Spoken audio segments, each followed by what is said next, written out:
Let's talk about the mental shift that I had to make to become successful on a carnivore diet. Hi, I'm Jen. If you're new here, I am delighted to meet you. I've been 100% carnivore for almost a year now, but before this started, I had what I call a false start. That's what I want to talk to you about today. I first started the carnivore diet to heal severe, debilitating psoriasis. I learned about it from a nutritionist that I met through a naturopath, and I dove right in right away and had really good results pretty quickly. However, the view that I was coming at it from was really one of desperation. Just I would do anything to heal my skin. And I was looking at it as more of a temporary elimination diet. So my intention all along was to eventually start adding things back just little by little to see what I could get away with. While I had a lot of improvement in my skin, it was really hard for me to stick to the diet because of the attitude that I came at it with. So after 4 to 6 months on the carnivore diet, I had been cheating every 2 to 4 weeks and eating things like chocolate chip cookies or having alcohol.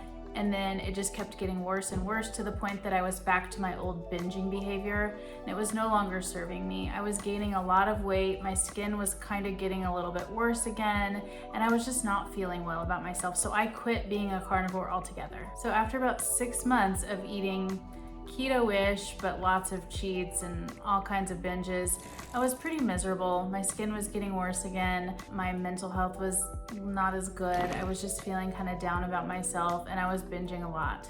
So I knew I had to do something differently. And that's when I remembered how good I felt when I was doing the carnivore diet before. When I was really doing it, that was the best I'd ever remembered feeling. After some weeks of thinking about it, I realized I don't want to do the carnivore diet temporarily. I want to be a carnivore. This is actually what I want to do. This is what I foresee being the thing that I need to do for the rest of my life to be healthy and to once and for all get off this immunosuppressant injection that I've been on for years for my psoriasis. So February 9th, 2022 was my first day of carnivore 100%. But now with this mindset that this is how I eat now. I am a carnivore. I don't eat things that are not animal products. I don't cheat a little on birthdays or special occasions. I don't eat candy. I don't eat ice cream. I don't just have one little cheat here and there. I don't do any of that because that is not food for me. And truly over time, I started to believe and feel like those things are actually poison to me. They are poison to my body and to my brain.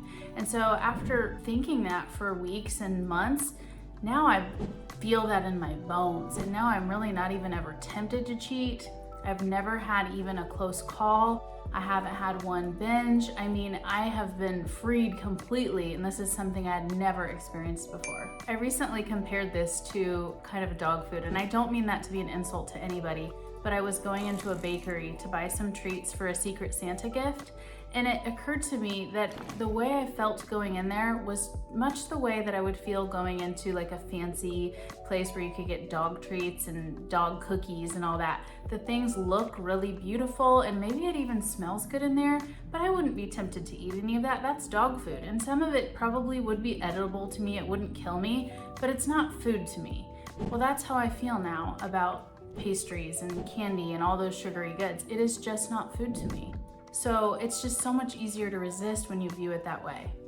I know that some carnivores can have little cheats here and there, maybe for birthdays or holidays or special occasions, and they do fine with that and they just get right back on track. But for me, that's just never been an option, and I don't foresee it ever being an option, and that's okay. I've just accepted that. I am absolutely an abstainer, not a moderator. So I'd encourage you to think about this. If you have been wanting to try a carnivore diet, or you've been carnivore and it's been a struggle for you, you might need to stop doing it for a while and really think about why you even want to do it in the first place. Really deep down, why do you want to do that? If you don't have a strong why, it's going to be really hard to stick to it, especially when times get tough and temptations are thrown at you from everywhere. And then I'd invite you to share this kind of mindset shift that I had. If you want to do it, do it. Be all in. At first, it is hard. You have to white knuckle it and you have to resist for several weeks until those cravings and urges go away.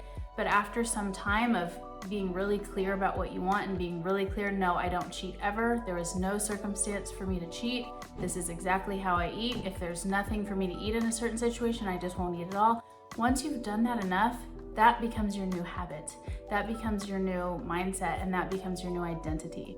So it seems limiting and it seems like not something fun, but it's the most freedom that I've ever had. So give it a go if you think that might help you too. So if you like this, I'd love for you to subscribe and like this video, and you can definitely follow me on Instagram, Delighted to Meet You. I'm active there every day and I would love to chat.